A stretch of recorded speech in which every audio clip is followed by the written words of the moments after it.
subscribe, and hit the bell icon to never miss an update from radioandmusic.com. It's a journey almost. Like when you hear it from beginning to end in order, you can tell it's a journey. Because it starts off with a lot of reclamation and like pain and heartbreak, but it ends really happy and joyful. My guest today is an independent artist. Fans call her Goddess Pop, who also dropped an English album, High Priestess. I'm here with Nikitaa. Hi, how are you? I'm good. Thank you so much for having me. It's so good to see you, and you look beautiful. I love your hair. It's so nice. Thank I love you. it. Thank you. I'm so excited to be back on the screen with you. I think the last time we were together was during an Instagram live video when you released your song Goddess, which was like at the early stage of COVID, right? Yeah. Right. And I've noticed that you have had a very busy past month, like releasing songs after songs after that. Yeah. Yeah, and then you just dropped your album. So congrats on this, and share us your success. We want to know more about it. Oh, thank you so much. Thank you for having me, and thank you for highlighting that. It's been a crazy, I think, year since we last spoke face to face and did an interview like this, and it's just been amazing to see the response. My goal this year was to be super consistent and put this album out, put a larger body of work out, and this album is really truly my heart. You know, I made most of it during the lockdown, and I wrote it, I sung on it, and I produced a lot of it. So I'm really, really happy to see it finally come out.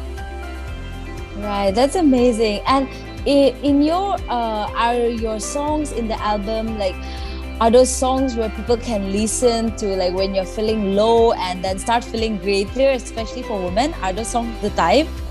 Yeah, I mean, all my songs, I feel like I always seek to empower people, because I'm always seeking ways to go deeper within myself and empower myself deeper and deeper, you know?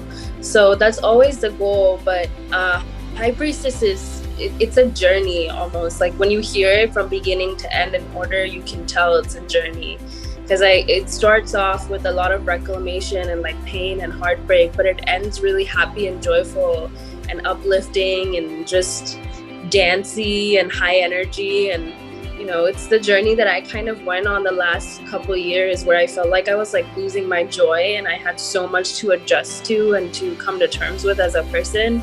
So High Priestess is really about that. So I hope that when listeners listen to it as well, I hope that when audiences hear it, I hope they find that commonality in their story too, because a lot of us have had to go through that, have had to go through major heartbreak, whether it's, you know, around family or our love lives, or just being at home or losing a job even during this whole situation, you know. So we've had to deal with so much pain, but there's so much joy at the end of it.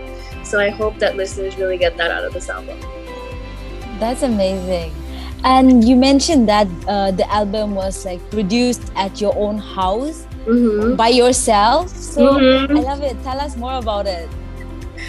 So when I first started doing music professionally, one of the first things that I really got into was production. And this was way back in like 2015. But I remember someone who I respected in the industry at the time who turned to me and was like, you know what, just like, don't worry so much about that right now. Focus on your songwriting. Like, don't worry about production. And so I kind of like put production to the side. But then when all of this happened with COVID and the pandemic, and I already had a home studio set up, and I was so far away from Mukund, who I work with, he's in LA. I thought, you know, why not just pick this back up, and why not see where production takes me? And I just started doing it for fun. I was honestly writing all of these songs for fun. I wasn't writing them to put together an album. I wasn't thinking about releasing music. I wasn't thinking about any of that. I just wanted to create from the heart. I would start an idea and I would just run with it. And that's how I created this album, and that's how I got back into production.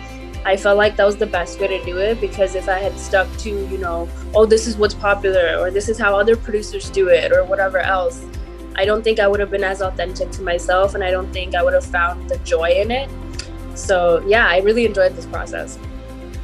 Fantastic. And is it tough with the pandemic and everything to record a song, let alone do a video of it? Honestly, the recording for me is not so tough because even when I was in LA, a lot of what we do as musicians, especially as independent musicians, happens in home studio or home studio adjacent settings where you don't have a full-on recording booth and you don't have, you know, the most fanciest production gear and all that kind of stuff that, you know, you need quite a lot of money for, let's be honest. So I've seen that as well, as I've, you know, gone into a big studio and recorded songs that way as well. So it wasn't something that I was uncomfortable with in terms of recording, but I definitely think in terms of doing videos, I had to learn how to get more and more creative, because I recorded a lot of my first few videos from my releases last year at home, and I directed them myself. I recorded them with the help of my family, and just finding spaces around you that can serve in that way and that can look as grand and as polished as you want them to look, even though it's inside a house, or, you know, even coming out of the pandemic, just being more aware of the health of everyone, getting everyone tested, making sure everyone's safe, all of that kind of stuff. It's definitely been a journey for sure. That's been the hard part. That's where it's been sort of very hands-on, have to learn very quickly and just keep moving. You are such an inspiration. I think a lot of young musicians or upcoming musicians will be very inspired by your story, right? Yeah. So, and in your album, so the tracks that you have collaborated with some singers also. How did you pick them to be a part of it? I was wanting to work this year, not just on my music, but just in general, with women that I admire, that I can collaborate with, and that it would feel like a collaborative effort where there's mutual appreciation. And so at the beginning of this year, I like just started to sort of make a list of a few women. There weren't, I'm not gonna pretend like there were a bajillion women on that list. There weren't. There were a few women on that list that I knew, that I was always very excited to work with, and we talked about it in the past, but we never got the chance to do it. And so this year I just took it upon myself to make that happen. And I also just decided, I was like, if I find someone that I really want to work with that's out there that meets this criteria, I'm just gonna reach out. I'm not gonna, because I feel like what would happen before the pandemic is that, you know, you would meet, you would go for a coffee meeting or whatever, you would have a couple meetings before you got into things. But now it's kind of, okay, you want to work? Okay, let's work kind of deal. I think everyone's kind of learned that, like, the formalities of like going to multiple meetings and dancing around the situation just doesn't work for any of us anymore. So I kind of took that approach and was very authentic with every person that I worked with. I was like, hey, I think you're amazing. I think what you do is amazing. I would love to work with you. What do you think? And it just turned out great for me. When it comes to working with Flyana Boss, who featured on my song Boomerang, I had known them since music school. So I went to music school in LA and I met them there.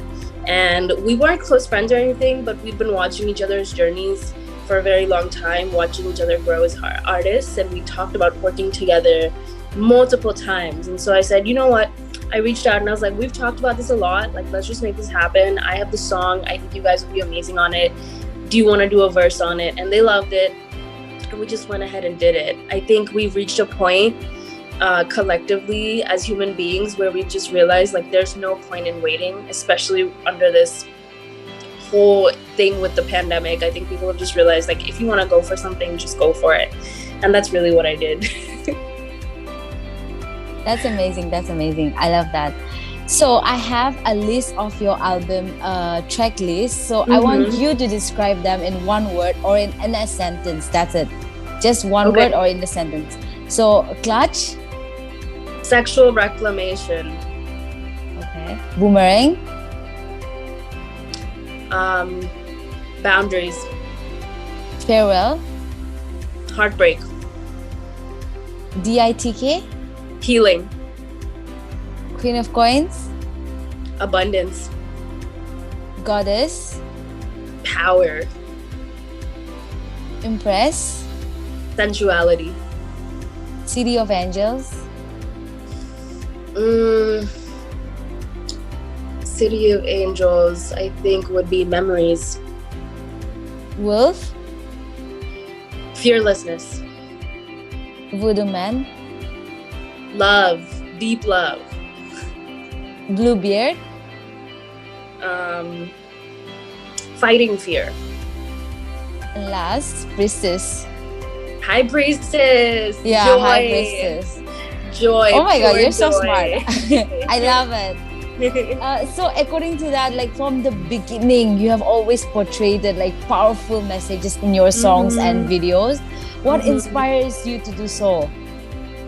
Well, I feel like when I came into the music industry, one of the first questions I asked myself, because I wanted to create pop, R&B, English music, was what can I as a brown woman bring to a space that's heavily dominated, as it rightfully should be, by Black folks and also white folks. It's like, what can I bring to the scene? Like, this is not necessarily my culture, right? I'm diving into it, but it's not really mine. So like, what can I bring to it that's authentically me? And how can I put my own twist on it? And when I sat with that for long enough as a songwriter, I realized like a lot of the music that we hear in the mainstream doesn't really cover the expansiveness that is femininity. It doesn't, you know, we don't talk about a lot beyond boys, heartbreak, love, and money. And it doesn't really go beyond that into anything deeper. And I felt like a lot of the songs, yeah, they made me feel like I'm better than so-and-so. But I was like, I don't want to feel, when I make my own music, I don't want to make someone feel like I'm better than so-and-so. Like, I just want people to feel empowered in themselves without having to think of that. And I just want people to feel like they can express all of themselves through this music. Like, they can listen to it and feel everything they want to feel. Like, nothing needs to be held back or contained or put away in a little box in the back of our brains, which often happens in our lives. And so when I realized that, I was like, this is the music that I can make, because this is the music that I always needed to hear, that I was always seeking throughout my life. Like, I have listened to so many genres of music, and the primary reason that I've done so is, yes, I have a fascination with everything to do with music, but also because I was constantly searching for music that made me feel all the feelings, not just like one feeling. And so when I realized that, I was like, I want to create this, and I want this to be a lane that exists and is accessible for other brown creators too. So if I can create it and then attract other people to create it, then there can be a space for brown women, or non-men really, brown non-men creatives who want to do similar things, who want to explore themes and ideas that aren't usually explored in pop or R&B music. So yeah. That's amazing, fantastic, I love that. So you have always been releasing English songs. Is there any plan for you to, like, for your next to be a Hindi song? I actually wrote a bunch of Hindi music at the beginning of this year that had like the same musical sensibility as my English music, but it was in Hindi. And I didn't quite do much with it because I felt like it was so new to me that I wanted to sit with it a while longer. But I would love to create a project that was a mix of both Hindi and English, and sort of shared the same musical palette, but transcended language. That's always been a dream of mine, because I feel like, why can't Hindi music be like dope pop R&B music? Like, why can't that be a thing? That needs to be a thing. So that will definitely happen at some point. That's definitely something that's on the back of my mind for a long time. So maybe next year you'll see more of that from me. That's amazing. That's great. We'll look forward to that. So currently, do you have anything that you're working on other than this? Other than this, I am always writing music. I feel like for every song that came out on this album, I had at least 3 to 4 that didn't. So there's a lot of music constantly in the works. I want to work on more collaborations coming next year. So I have friends in Brazil, I have friends in California, I have friends in Taiwan, and they're all amazing singer-songwriters. They're doing so well, and we're all coming together, working on some stuff. So maybe you'll hear a lot of, different music from me, working with all of these different influences. So I'm really excited about that. So more on that in 2022 for sure. Wow, that we are so excited for that too. I could have honestly 1,000 more questions for you because you're my favorite and I love to talk to you because it's always very lively talking to you. But the thing is that we have run out of time, so I just want to say thank you so much. I had an amazing time. We love you and we can't wait to have you back in radio and music again. Thank you so much for having me. It's always a pleasure talking to you. All right, okay then. Bye.